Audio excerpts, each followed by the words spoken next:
So topical background of the video, I'm Strange Wing. Today, you read a title scan on brass tacks. I gave Run 8 out of 10 wings. Why? Why? Why?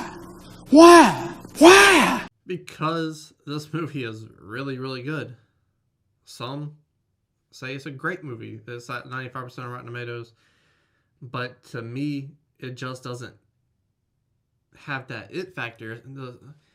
It doesn't have something special into it that I needed to make it go over the top, like some Hitchcock thrillers or venture thrillers or some Shyamalan thrillers or just thrillers in general that I really like. It doesn't have enough to cross that bar. And I wasn't disappointed with the movie. I don't think it's a bad movie. Just, I didn't love it as much as everyone else. And here's some reasons why. I think the director, I'm not going to pronounce your name because I'm going to say it wrong, so it's on the screen somewhere. But it was definitely a good director. But there were definitely spots of tension that could have been increased that were missed opportunities, I felt like. But overall, the directing's very solid in this film. The director is basically the QB of the film. You got to bring together this team. And he brought together a pretty sweet team, you know? I mean, you look at the acting. The acting's incredible in the film, you know? Everyone, Sarah Paulson, you know? She's like a mom in the film. And I've seen the trailer. I know she's evil! However, that psycho lady, I'm like, man, she's a really good parent. You know, like giving up her life to homeschool. She's very supportive and whatnot. And I was like, wait a minute. I saw the trailer of this. That's not where we're going with this movie. So, her performance alone, very good. Got you invested. The other actress, forget your name. Your name's on screen right now, too. Strange Wang, the most professional YouTuber out. She, incredible as well. Her body language in the film really sells the performance, her facial features, because she goes through some shit. She struggles to the point of bodily harm, I will say, because I don't want to ruin the film. And you really get invested in her character when these moments are going on and stuff like that. She's very smart, very cutting. You see a lot of different stuff in this movie that I wasn't expecting, because one excellent thing about the film that set it apart from a lot of movies is the setting. A good thriller usually has a very good setting, and especially if you go be at one location for a really long time like this film does. And I was like, all right, she's in a wheelchair, probably get some Misery stuff, right? Yeah, but it takes it to a whole new level. It shows us a whole different side of this that I didn't see in Misery. Different techniques of how to get upstairs, downstairs, because they're both in a wheelchair and stuff like that. So even with some of the stuff, it set it apart from Misery. And the setting, putting their house in basically in the middle of nowhere, the outskirts of town.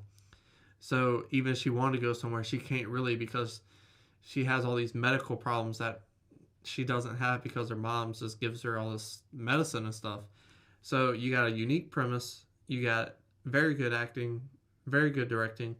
But for a thriller, again, the tension just, I wanted to be upped, I guess. I was invested into the character. I didn't feel that only once in the film that this character is going to lose the quote unquote battle, you know what I'm saying? She's going to get caught. She's going to die or whatever the reason may be. I never thought that in this movie. And that's, I guess, what was missing in the movie, because the story is a good story. Again, like I said, a lot of originality in the script and whatnot. The pacing is great. In the first 15 minutes, you fall in love and think that Sarah Paulson's a great mom, and then you're like, not so much. And it doesn't tiptoe around. It goes straight to the point. It doesn't beat around the bush. I like that. As I do my reviews, it gets down to brass tacks. And like I said, this is missing the it factor. Because a lot of stuff like red herring stuff, or stuff to get you more invested in the film, or to get you the tension, the rise in tension, to put you on the edge of your seat, is a lot of it's predictable. Oh, really? Wow. Well, that's unfortunate.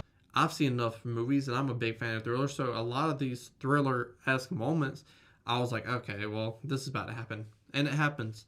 So I thought the movie was really, really good, but not great. It's on that line of It's almost there. It's almost there.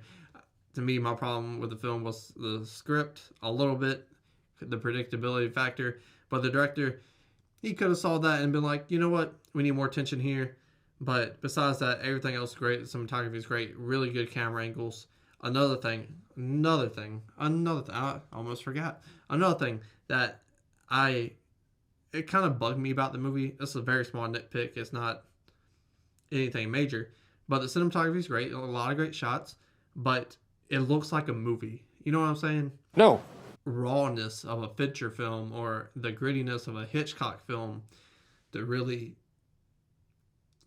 get you invested just by watching and not hearing, with its shots and the moments of tension, because it looks like a very stylized Hollywood movie. It doesn't look like a lot of your thrillers. It doesn't look as low budget. Like, put a camera effect on it, you know what I'm saying, to make it, or a lot of A24 movies, they don't, and then that's how you feel more attached to some of their characters, is like the realness from just the camera angle being gritty or like iPhone quality, which is great.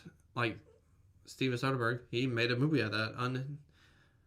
What was it? 2,000 years later. Damn it. Unsane. Again, another great thriller, but it didn't look like a movie. This one looked like a movie, and it kind of bothered me throughout, and kind of like, I guess that's why I thought about it, and like didn't really let myself buy into it. And I was like, all right, that's particular. Or maybe it was just a story. I don't know. But I definitely had a few problems with the film, and those were my problems. And it's not like enough to say it's a bad movie, because I really enjoyed it, which is why I gave it a 8 out of 10 wings. Tell me what you thought about Hulu's run down in the comment section below. Scroll back up, hit the like button, share the video, and subscribe.